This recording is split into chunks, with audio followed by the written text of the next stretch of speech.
Kape muna tayo, agri-farmers. Ito yung ginagawa natin sa umaga.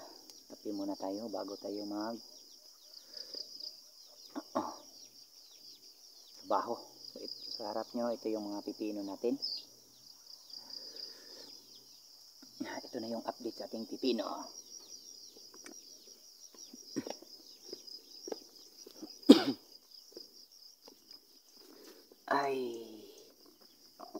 Ito yung itsura, agri-farmers. So, pakita ko sa inyo kung paano ako nag-pruning sa aking pipino. So, ito yung ginagawa natin. Tinanggal natin yan kasi nagyayelo yan. Kasi tuloy-tuloy yung init. Biglang umulan. So, ito yung bunga. So, itong bunga, kinakat ko dito banda. Nagtira lang ako ng isang dahon. Para magsilbing kusina niya. Tingnan nyo sa isang sanga. May dalawang ito yung sanga niya. Mula sa bunga, nagsanga, meron namang bunga. At yan, tuloy-tuloy yan. Bunga. Ito rin. Wala na. Pinotol ko na. Sa likod. Dito, wala dito. Pero dito sa kabila meron. Yun. Pinotol natin dyan. Pinotol rin.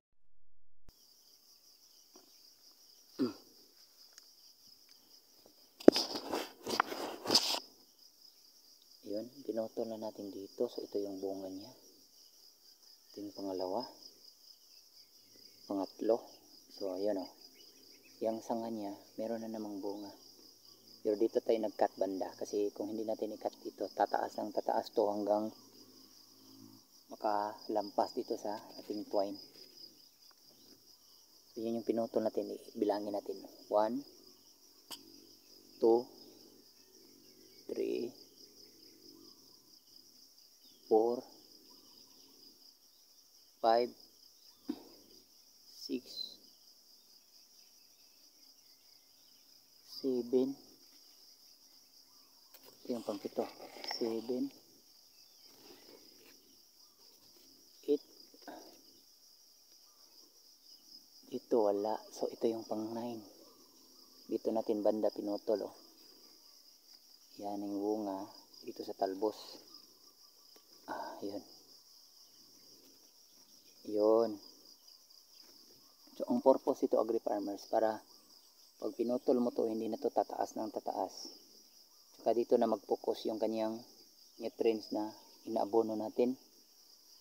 So mas mabilis siyang lumaki. At uniform yung bunga. Ito rin sa kabila.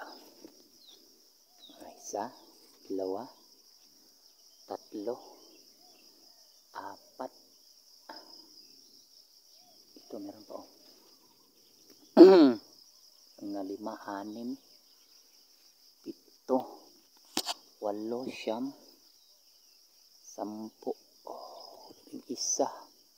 11, 12, 13, 14. So mga mahigit 20 makuha natin sa isang puno. So kung ganun ka ganda yung proseso hanggang sa makaakyat si pipino sa taas. Ito na po yung resulta ng ating pagpupruning, agri-farmers. Yun, bunga, may mga bunga rin dito. So yan yung mga nakalambitin. Konti-konti pa. Importante meron na.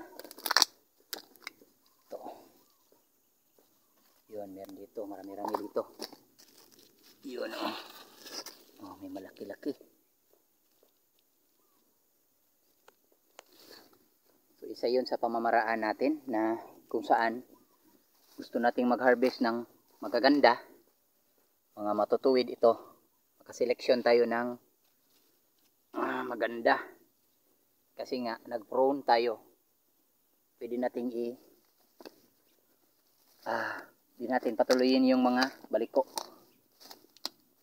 Kita nyo, mga matutuwid yung pipino natin. Yan.